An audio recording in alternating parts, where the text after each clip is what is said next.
Samantala sa police station, kasalukuyan nasa opisina ang ating bida habang ini-interrogate sa pagkamatay ni Guo Shookong. Mr. Ye, may itatanong kami sa iyo. Sana makasagot ka ng totoo. Sabi ng police officer, habang may hawak itong papel na binabasa. May alitan kayo ni Guo Shookong, at nawawala siya, alam mo ba ang tungkol dito? Hindi ko alam. Kalmado sagot ng ating bida. Then bakit? Ang ama ni Guo Shookong ay naniniwala na may alam ka sa pagkawala ng kanyang anak. At ano ang masasabi mo sa akusasyon ni Guo Dano? Dagdag pa na sabi ng pulis. Si Guo Shookong, ang anak ng deputy director na si Guo, at nagsimula kaming mag-internship sa ospital ng magkasama. Ninakaw niya ang thesis ko sa pamamagitan ng ex-girlfriend ko at sinumbong ako sa ospital para pigilan akong maging full-time na empleyado, kaya nasuntok ko siya sa sama ng loob ko. Sagot ng ating bida, ayon sa sinabi mo, malaki ang hinala sa iyo sa pagpatay kay Guo Shookong. Muling sagot ng pulis, hindi isa lang akong ordinaryong tao, si Guo Shookong ay may ama na direktor, siya ay mayaman at makapangyarihan, at palagi siyang gumagawa ng masama. Hindi lang ako ang may motibo. Sagot muli ng ating bida. Well, nalaman namin noong umaga na wala si Guo Shookong, pumunta ka sa ward niya para hanapin siya. Tapos lumabas ka ng hospital kasama si Professor Bai Bing ng department mo, saan ka nagpunta? Pumunta ako sa bundok ng Yanwo, para gamutin si Dragon King at kasama ko si Mr. Zhao bagaman, may motibo ako, wala akong oras. Sana ay may kumpletong ebidensya ka sa susunod na arestuhin mo ang isang tao. At hindi ka basta-basta nakikinig sa chismis. Sagot ng ating bida, at ang mga sumunod makikita ang ating bida na palabas na sa police station, habang nakapamul sa worry nag-iisip-isip ito. Nagpalabas na ito sa entrance, nakasalubong nito ang ama ni Guo Shookong. Nag-init agad ang ulo nito nang makita ang ating bida. Ye Qiu, pinatay mo ang anak ko. As sisiguraduhin ko pagbabayaran mo ito ng buhay mo. Pasiga na sinabi ng lalaki. Deputy Director Guo, wala akong kinalaman sa pagkamatay ng anak ninyo. At ito po ay entrance ng police station at hindi ninyo po nararapat na sabihin yan dito. Kalmado sinabi ng ating bida. Sasabihin ko ang dapat kong sabihin at magbabayad ka sa ginawa mo sa anak ko. Pasiga na sinabi ni Guo Dano. Deputy Director Guo, inaakusahan ninyo ako ng murder nang walang kahit anong ebidensya. At maari ko kayo kasuhan ng paninirang puri. At ang masasamang gawa ni Guo Shookong ay hindi mapaghihiwalay sa iyong kontribusyon, ikaw ang gumawa sa kanya kung ano siya ngayon. Nilampasan ng lalaki ang ating bida ng galit pa rin ito, ngunit patuloy pa rin nagsalita ang ating bida. Ngunit ngayon ikaw ay matanda na at nag-iisa, ipinapayo ko sa iyo na magdalamhati. At pinakamahusay na umiwas sa pagkain ng karne at umawit ng Buddha upang makaipon ng kabutihan para kay Guo Shookong upang siya ay maipanganak muli. Sabi ng ating bida, lumingon ang lalaki si Guo Dano na galit, Ye Qiu. Sigaw nito na hinahabol ang ating bida na galit. Pero tuloy-tuloy lang ang lakad ng ating bida, na parang walang narinig, hanggang natalisod ito at nadapa. Bumangon ito ng paluhod at gigil at galit nito. Ye Qiu, hinding-hindi kita hahayaan, tandaan mo yan.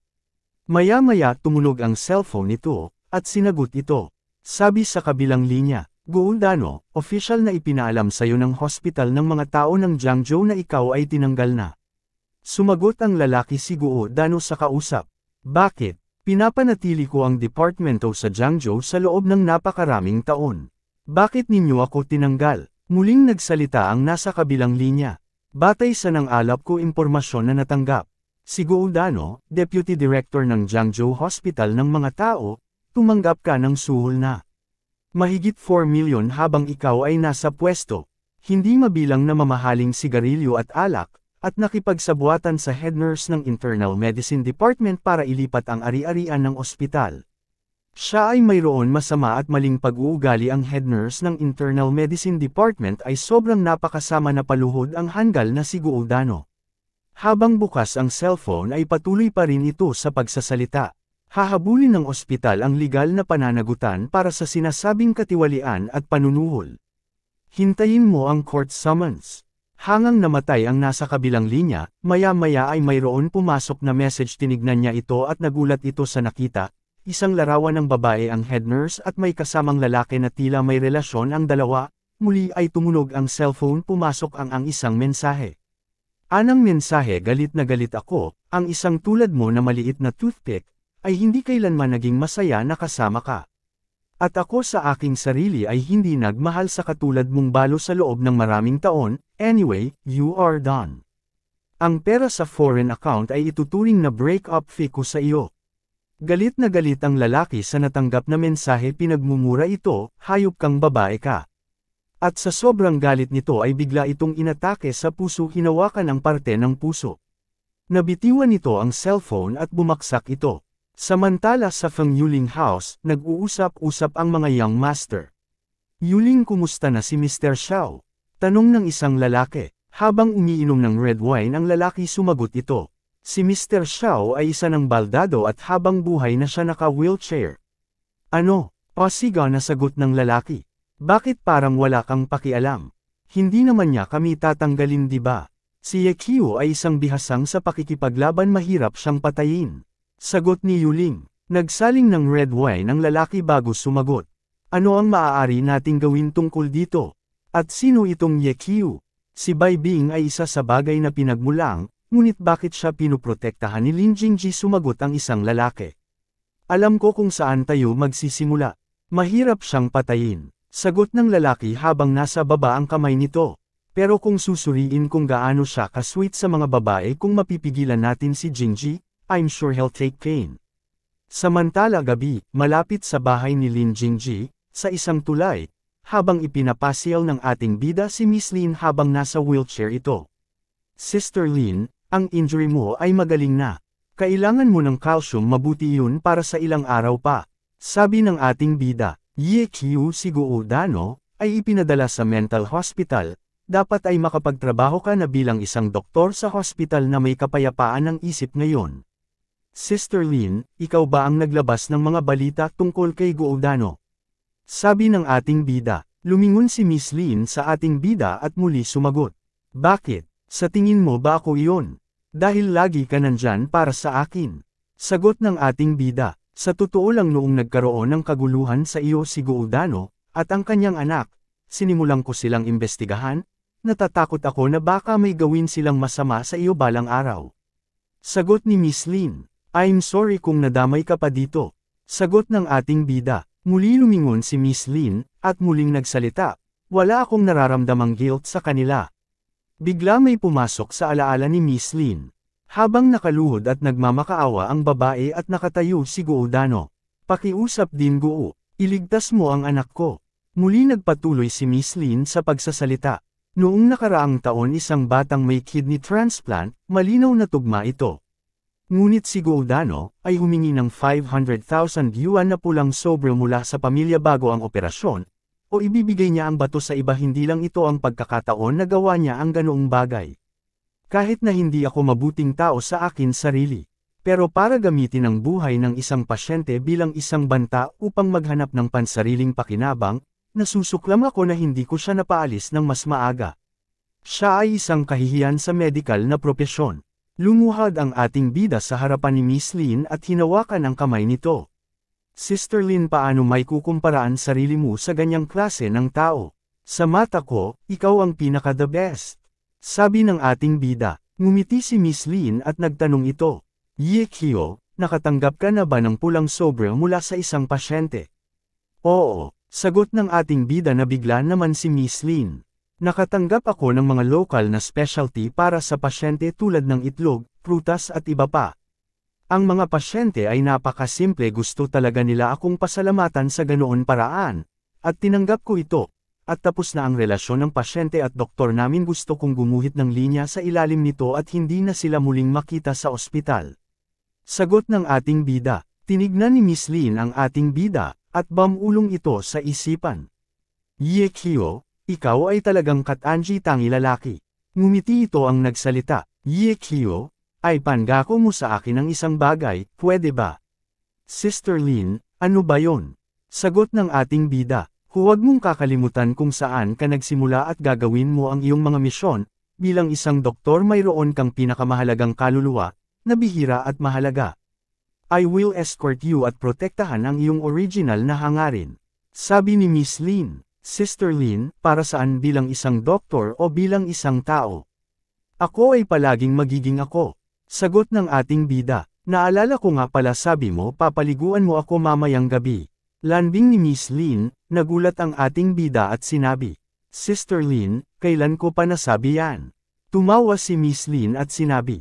Alam ko kalahati lang ang paniniwalaan ko sa sinasabi ng isang lalaki. Sister Lin ako ay, hindi nila napansin na may isang lalaki na kanina pa nakamasid sa kanila, at habang pinaninod ito. Samantala sa tulay habang lumalalim ang gabi, nagyaya na ang ating bida sa pag-uwi sa bahay. Sister Lin, bumalik na tayo. Hindi nila napansin ang lalaki papalapit sa kanila. Gagawa ako ng soup at sana ay magustuhan mo. Sabi ng ating bida, magaling ka talaga magluto at kaya kumakadalawa mangkok. Sabi ni Miss Lin. Nagkawari ang lalaki na nadapa ito at humadjes ang bag na dala papunta sa harap ni Miss Lin. Dinampot ni Miss Lin ang bag at iniabot nito sa lalaki. Little brother, eto ang bag mo, ayos ka lang ba? Hinawakan ng lalaki ang ulo niya at sinabi, salamat, ayos lang ako. Nang makalingat ng tingin si Miss Lin, ay bigla nilabas ng lalaki ang patalim na nakatago sa katawan at inundayan ng saksak si Miss Lin. Yek hiyo, sigaw ni Miss Lin. Sister Lin, gulat na sigaw nito. Mabilis kumilos ang ating bida, bigla niya tinulak ang wheelchair na sakay si Miss Lin at sinipan nito ang lalaki may hawak ng patalim. Bumaksak ang lalaki pero agad itong bumangon habang hawak pa rin ang patalim. At pasugad uli ito at sumigaw. Hindi pa ako tapos sayo. Nasugatan sa likod ang ating bida. Yek hiyo, sigaw ni Miss Lin. Napatingin ang ating bida sa likod nang mapansin ito susugod uli. At habang hawak ng isang kamay ang wheelchair, hinarap ito ng ating bida at sinipa ito ng ubod ng lakas. Yekio, bitawan mo na ko. Nasaktan ka na. Sigaw ni Miss Lin, agad itong tumawag sa cellphone. Tulong, may gusto pumatay sa akin. Inatake ako. Paluhod na bumangon ang lalaki habang hawak pa rin ang patalim. First, sabi nito, hindi pa tayo tapos. At agad itong tumalon sa tulay. At lumangoy sa tubig. Ipasara ang 5 kilometro radius. Huwag niyo siya hayaan makatakas. Sabi ni Miss Lin sa kausap sa cellphone. Sister Lin, ayos ka lang ba? Tanong ng ating bida sa babae. Ako ang tinatanong mo. Nakita ko na nasugatan ka, tignan ko kung saan ka nasaktan. Sabi ni Miss Lin na kinakabahan. Tumalikod ang ating bida, at nakita ito ng babae. Napakalaking sugat, sabi ng babae. Sister Lin, hindi naman gaano masakit, tsaka doktor ako. Sagot ng ating bida, kalokohan, napakabigat ng external injury, kung hindi agad titigil ang pagdurugo sobrang dami na ng dugo ang mawawala sa'yo. Pumikit ang ating bida at bumigkas ng ritual habang nakaturo ang mga daliri sa magkaibang direksyon. Ang mga bituin sa itaas ay walang katapusan na nagbabago, nag-iwas sa kasamaan, nagbubuklod sa mga demonyo, nagpoprotekta sa buhay, at nagtatanggol sa katawan. Bigla lumabas ang liwanag sa hintuturo nito. Tumaas at umikot sa katawan at pumasok sa parte na sugatan. Tignan mo, tumigil na ang pagdurugo, ayos lang ako. Napatingin si Miss Lin. Maya-maya sumimangot ito at sinabi, umuwi na tayo. Nagtataka na patingin ang ating bida dahil bigla nag-iba ang mood ni Miss Lin. At sa bahay ni Lin Jingji, habang tinitignan ng kamay ni Miss Lin ang sugat sa likod ng ating bida. Miss Lin, huwag ka nang magalit, hayaan mo mag-iingat na ako sa susunod. Sabi ng ating bida, sumeryoso naman si Miss Lin bago nagsalita ito. Yekio, nang makita ko ang likod mo na puno ng dugo, halos lumundag ang puso ko palabas sa dibdib ko. At parang maiiyak ito na sinabi, tatanungin kita, bakit ang bait mo sa akin?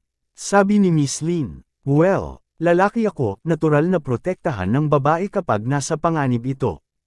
Habang napakamot sa ulo ang ating bida, itataya mo ba ang iyong buhay para protektahan ang bawat babae? Humarap si Miss Lin sa mukha ng ating bida at hinawakan ang dibdib nito at hinaplos. Hindi lahat ng babae. Ikaw ay si Sister Lin. Pinagpawisan ng ating bida at kinabahan, oh no, ang puso ko ay tumitibok ng napakabilis. Bulong ang ating bida sa kanyang isipan. At hinawakan ni Miss Lin ang wrist ng ating bida. At muli itong nagsalita, "Sino si Sister Lin?" Tanong nito sa ating bida. "Sister Lin, ikaw ay benefactor ko." Sagot ng ating bida, inilapit ni Miss Lin ang mukha sa ating bida at unti-unti lumapit para humalik. "Ye Qiu, hindi ko kailangan ng maging benefactor mo. Gusto ko ay maging babae mo, pwede ba?" At hinalikan ni Miss Lin ang ating bida. Bahagyan na pamulagat ito. "Lin," tawag ng ating bida. "Ipikit mo ang iyon mga mata," sabi ng babae. At hindi na nakapagtimpi pa ang ating bida, hinalikan si Miss Lin at hinaplos nito ang hita, at kumandang ito sa kanya. At muling ipinagpatuloy ang kanilang matamis na halikan, hinaplos ni Miss Lin ang mukha ng ating bida, at itinaas naman ng ating bida ang hita nito.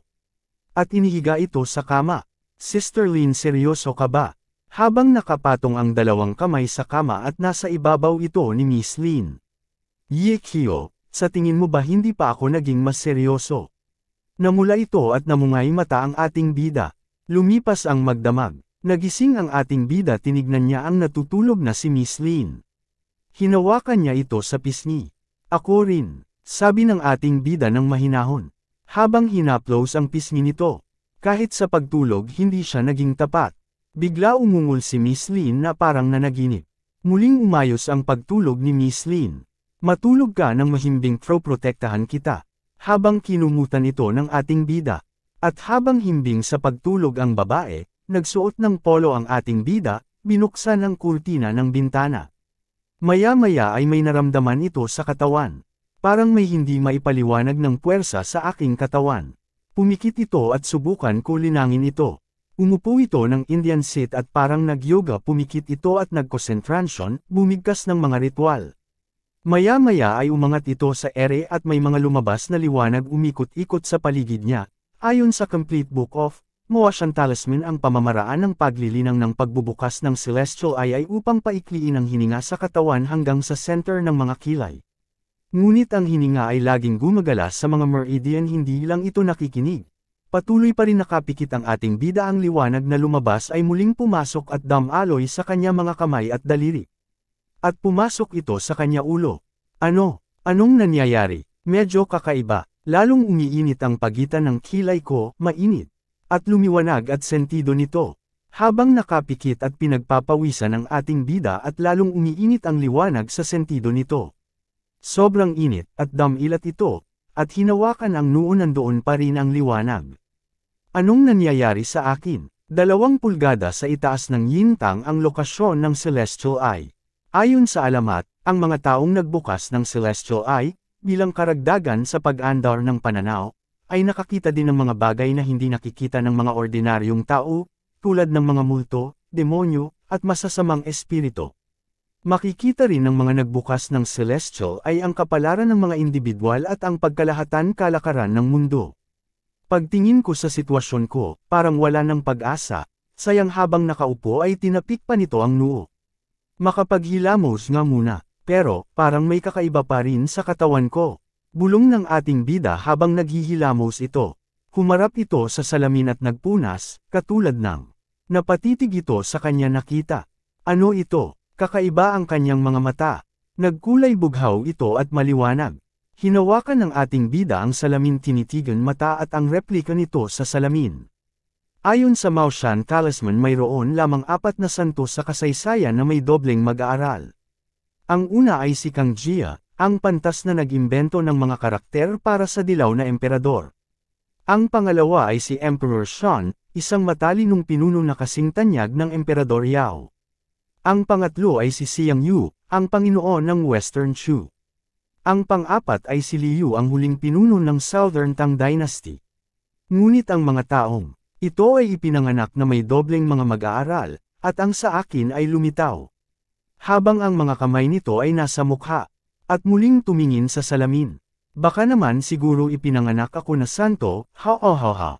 Bakit kaya hindi ko subukan? Napatigil ito at napalingon dahil may narinig itong ingay na parang humuhuni at lagaslas ng tubig. Nakita niya may naliligo, pero hindi nito alam kung sino ito. Pumikit ang ating bida at may narinig ito ritual. Ang Vajrapani ay nagnanais na buksan ang iyong mga mata, Ang pinakamataas na mata ng Vajra ay bukas na ngayon.